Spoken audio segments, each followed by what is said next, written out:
Fala pessoal, tudo certo? Hoje estamos aqui gravando mais um vídeo para vocês. Esse vídeo é meio que especial porque hoje a gente completa 30 dias de canal. Eu não esperava que gravar vídeos para o YouTube ia ser uma experiência tão bacana. Essa troca de experiências, então assim, ler os comentários, os depoimentos de cada um de vocês tem sido muito bom. Eu acho que a gente tem muito conteúdo na internet, né? Mas eu acho que nada substitui ali a experiência do dono que, enfim, tá vivenciando aquilo, né? Não tem nenhuma questão comercial envolvida, então a opinião é aquela opinião sincera mesmo, seja dos pontos positivos ou dos pontos negativos do carro. Eu li muitos comentários aí, gente, e um dos que eu mais leio é sobre esse carro aí, ele tem um sistema de som muito ruim, e também sobre o ar-condicionado. Tem muita gente perguntando, o ar-condicionado gela, ele é bugado, o que acontece? E bom, como sempre eu vou dar a minha opinião, tá bom? Sobre o que eu vivenciei até o momento. E aí até o final do vídeo eu espero mostrar para vocês da melhor forma possível, ilustrar os pontos positivos e os pontos negativos de cada um desses fatores, tá bom? E aí vocês no final veem se realmente faz sentido ou não. E se ficar faltando alguma informação também, por favor, comenta aí embaixo. Antes da gente ir lá pra dentro, só queria pedir pra vocês, pessoal, se puderem se inscrever no canal. A gente tem uma meta aí de 1000 inscritos. Curtam o vídeo também, porque é muito importante. Quanto mais vocês curtirem, mais o vídeo ele vai chegar em outras pessoas. E aí a gente pode começar a ajudar cada vez mais os futuros compradores, quem tá na dúvida, ou até mesmo quem simplesmente gosta do carro, gostaria de saber um pouquinho mais sobre o modelo. Vamos lá pra dentro agora, pessoal? E aí a gente conversa um pouco melhor, fechou? Bom, pessoal, já estamos aqui dentro do carro e vamos começar falando do ar-condicionado. É um ponto que muita gente me pergunta se o ar-condicionado ele demora para gelar, se ele enfim, ele é bugado ou coisa do tipo. A gente está com o carro ligado aqui, ó, no modo EV, no modo elétrico. É só você apertar o botão do ar-condicionado, ele já aparece essa tela. Vocês estão vendo que o modo alto ele está desativado? É a forma que eu deixo, tá? Eu prefiro, pessoal, sempre manter aqui o ar-condicionado ligado e fazer os ajustes da ventilação por aqui. Ele fica mais rápido, tá? Para gelar. De certa forma, quando eu coloco no alto, ó, não sei se vocês conseguem ouvir o barulho da ventilação, mas a partir do momento que eu ligo o alto, olha como ele diminui. Eu não sei por que ele faz isso, mas ele acaba demorando bastante para gelar no modo automático. Então, no Fastback, por exemplo, que é o carro que eu tive antes dele, que é enfim, o meu ponto de referência, o modo automático era o que eu sempre usava, porque é até mais cômodo, né? Você não precisa ficar mexendo na ventilação o tempo todo. O modo automático você só deixa lá a temperatura que você quer, fica muito mais fácil, né? Um ponto negativo também que o pessoal fala bastante é da falta de botões. Então, se você quer fazer o ajuste, você tem que clicar na tela, ou então você tem que, por exemplo, olá, Ravel. Existir.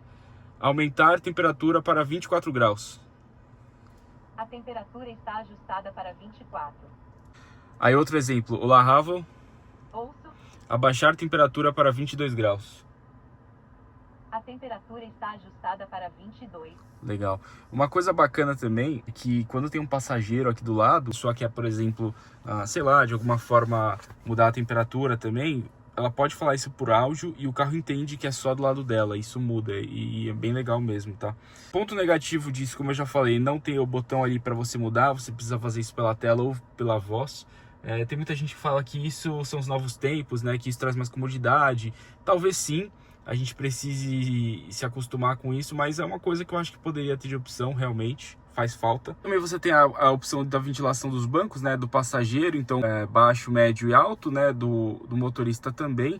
Aqui a recirculação do ar, segundo o manual, ele fala que isso ajuda bastante a questão do consumo de combustível. Outra coisa também, o manual ele indica que é importante ligar pelo menos uma vez por semana por pelo menos 10 minutos o ar-condicionado. Uma indicação que ele faz, até mesmo em dias frios, para talvez você aumentar a durabilidade do sistema, enfim, não sei. E ele também dá indicação que todos os carros dão, né, de 5 minutinhos antes de você desligar o carro, você desligar o ar-condicionado e você manter sua ventilação para evitar fungos, etc, né? Uma coisa que faz falta para mim sobre o ar-condicionado também tá vendo que quando a gente tem essa multimídia do carro em si, ele mostra a temperatura externa, tá? Mas ele não tem nada que indique a temperatura dentro do carro. E quando a gente usa o Apple CarPlay, essa informação de temperatura ela some. Então é uma coisa que faz falta, eu acho que poderia ter, pelo menos, sei lá, numa próxima atualização, manter a temperatura externa, a temperatura interna do carro. Faz muita diferença? Não, mas eu gostaria de ter. É uma coisa que eu tinha no Fastback e eu sinto um pouco de falta aqui, tá? Uma última coisa também é que você tem no carro esses dois botões aqui, esse maisinho aqui e esse asterisco. O asterisco eu coloquei para mudar o modo de condução. E aqui eu deixei para ativar o ar-condicionado pelo volante, tá? Foram basicamente esses dois atalhos que eu configurei aqui para o carro.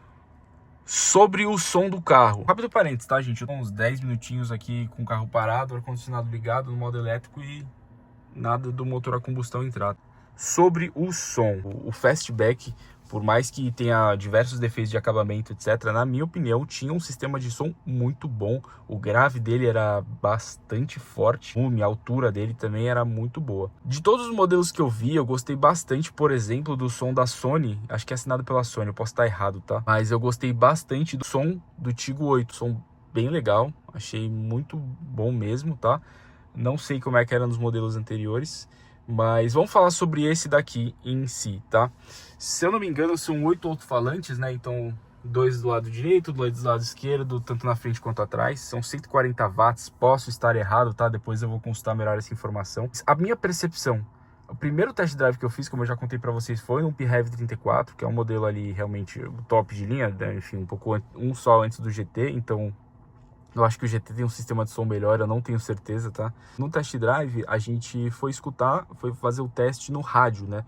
E a sensação que eu tive, para ser muito transparente com vocês, é de que, sabe quando você tá sintonizando a rádio e falta só, por exemplo, 1/10 para você chegar na rádio mesmo? Então fica um som meio baixo, assim, sabe? Acho que essa seria a melhor forma de explicar. Parecia que tava faltando só 1 decimal para sintonizar o rádio, porque o som tava baixo, não tava bacana. E aí eu até me assustei, eu falei, nossa, mas o som tá estranho, porque parece, uma das descrições que eu vi também para tentar transmitir para vocês, é de que você tá ouvindo o som pelo viva voz do seu celular, entende? Então não é um som tão bom. Isso eu percebo bastante, principalmente quando eu uso o rádio, tá? O som não é bom, tá, gente? Ele não é bom. Ninguém aqui tá sendo pago pela GWM para ficar defendendo a marca com unhas e dentes, então o que é negativo a gente precisa falar. O som ele podia ser muito melhor do que ele é. Quando a gente usa o Apple CarPlay e o Android Auto, eu acho que pela configuração do celular em si, ou enfim, pelo dispositivo, eu não sei porque, o som fica melhor. Então você vai ouvir o Spotify, o YouTube Music, alguma coisa assim, o som ele não é tão ruim. Pessoal, e aí, procurando vários vídeos no YouTube, uma das formas que eu achei de minimizar esse efeito negativo do som é você fazendo esse ajuste. Então você tem que desativar o som de palco digital, tá? E aí você traz, basicamente, tem alguns canais que falam para você deixar o agudo ali na casa dos 5, né? O médio também na casa dos 5 e o grave no máximo. E isso acaba... E o grave no máximo, e isso acaba, enfim, ajudando bastante. É uma dica que eu encontrei e faz o som ficar menos pior, tá? Assim, ajuda bastante, porque o som daqui, ele não é um som que é para graves, tá? Então é um som que bate seco. Você vai colocar uma música que tem mais batida, você não vai sentir o grave. E como bate bastante seco, antes de eu comprar o modelo, eu via vários vídeos na internet, eu até fiquei muito preocupado. Eu falei, caramba, o som é tão ruim assim, porque tinha gente que falava assim, que não dava para nem ouvir música, etc. Então eu fiquei muito preocupado. E aí o que eu fiz? Eu comecei a pesquisar na internet, etc. Eu achei um site, na verdade um canal no YouTube chama Potent Sound. Eles já fizeram vários Ravel, ele mostra o resultado, fica muito bacana. Eu cheguei a entrar em contato com ele, eu não fiz ainda. Ele confirma que o carro não perde a garantia. Eu só não fiz ainda por 2 motivos. Porque eu ainda preciso me certificar da questão da garantia, de não perder, né? Porque é um risco que eu não gostaria de correr. E o segundo, porque no meu caso, a minha família, eles não gostam de música alta, eles não gostam de muito grave. Então, o som em si tem atendido, assim, não é um som muito alto, não é um som, puxa, com aquela musicalidade perfeita, mas com esses ajustes e ouvindo normalmente no celular, né, como eu já falei nos aplicativos, o som ele sai bacana, a gente quase não escuta o rádio. Então é uma coisa que não tem me pegado muito no dia a dia, mas eu repito, gente, o som não é bom, mas pra mim no dia a dia não é algo que me faria, sei lá, querer alterar ou qualquer coisa do tipo de falar assim, meu, eu não tô aguentando mais porque o som é muito ruim. Não chega a esse ponto, tá? Uma informação bacana para vocês é que na concessionária eles também têm um opcional, né, de você fazer um upgrade no som. Na época eles tinham 2 opções para mim. A primeira opção era um kit de 2 vias de 160 watts, cada um, com o subwoofer da JBL de 100 watts. Se eu não me engano, na época ele estava custando R$7.000. Eu vou confirmar e deixo aqui em cima na tela para vocês. E a segunda opção era um kit de 2 vias de 160 watts cada uma e um subwoofer de 200 watts por R$6.000. O subwoofer não era assinado, tá? O outro era da JBL. Mas eu procurei vídeo no YouTube e eu vi proprietários que fizeram a aquisição e disseram que não mudava muito, porque até a localização onde eles, enfim, onde eles inserem lá o subwoofer, ele fica meio abafado, então não faz tanta diferença. Ou então, em uma das opções que a vendedora me passou, ele ia ficar ali no porta-malas, só que aí, poxa, pega mais espaço do porta-malas, e eu gosto eu tenho um porta-malas grande para ter mala, gente, então não gostaria de colocar um subwoofer, apesar de pequeno, eu não gostaria. Então acabei optando por não fazer, tá? Primeiro porque para mim, para minha família, que a gente não escuta música muito grave, música muito alta, a gente sempre deixa mais um som ambiente mesmo, só para curtir uma viagem ou coisa do tipo. O pessoal gosta bastante de conversar aqui dentro do carro, então a música fica mais em segundo plano, ou até mesmo quando a gente vai escutar, ela realmente não, enfim, para nós não faz tanta diferença. A gente acabou não fazendo nenhum tipo de upgrade, tá? Mas ficam as opções aí para quem quiser, beleza? Vou mostrar para vocês aqui, ó.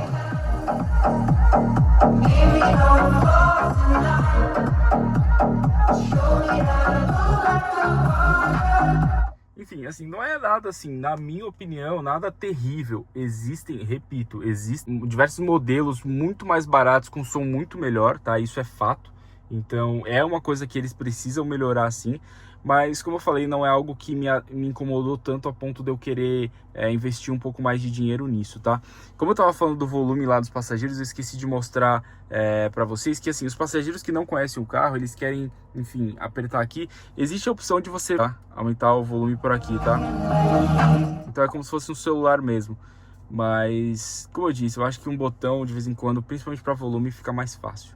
Sobre o som é isso, resumidamente, é uma coisa que eu acho que poderia melhorar, mas que eu não quis mudar por enquanto. Eu acho que se em algum momento eu perceber que tá fazendo muita falta, eu vou fazer upgrade, alguma coisa assim, eu compartilho com vocês. E ó, estamos aqui, sei lá, faz uns 10 minutinhos gravando esse vídeo, ar-condicionado ligado, ele continua só no modo puro elétrico. Legal, né? Sobre o sistema de refrigeração, quer dizer, sistema de ar-condicionado e sonoro, é isso. Não sei se ficou alguma dúvida, se vocês querem que eu faça algum teste, alguma coisa do tipo, por favor me avisem. Mas é isso. De novo, agradecer a todos vocês, esses 30 dias de canal, tem sido muito legal essa experiência com vocês. E para dúvidas, sugestões, aí depois de uns 10 minutinhos, o motor elétrico entrou em funcionamento. Uma última curiosidade também, gente, hoje eu tô cheio de curiosidades, né? Vocês estão vendo que o motor tá ligado, né? Enfim, o motor tá ligado, ele tá aqui no neutro. E uma coisa interessante, né, que eu fiz um teste esses dias, quando a gente vai apertar o acelerador do carro, por exemplo, tô apertando o acelerador do carro, ele não aumenta a rotação, sabe? Então, sei lá, se você quer dar umas aceleradas com o carro parado, ele não faz isso. Engraçado, né? E o último ponto também, não sei se vocês, donos de Ravo, assim, têm a mesma percepção que eu, mas, por exemplo, você tá dirigindo de vez em quando, você quer saber, porque eu vejo vários donos, principalmente dos carros novos, eles acham que esquecem de deixar aqui no automático, na função automática aqui o farol, e eles ficam andando de farol apagado. Eu já peguei umas 3 vezes isso acontecendo. E eu acho que fica muito difícil de ver, então para eu conseguir enxergar mesmo, eu preciso meio que virar o volante aqui. Eu sempre deixo no automático, então é uma função que eu não vou ficar mexendo muito, mas eu acho que, enfim, fica muito escondido. Poderia ser um pouquinho melhor. O que vocês acham? Alguém concorda comigo? Talvez não, né? Mas beleza, gente. Foi isso. O vídeo de hoje, queria agradecer muito vocês por tudo e qualquer dúvida, sugestão, estamos aí à disposição. Fechou? Valeu, pessoal, uma ótima semana para vocês e até o próximo vídeo.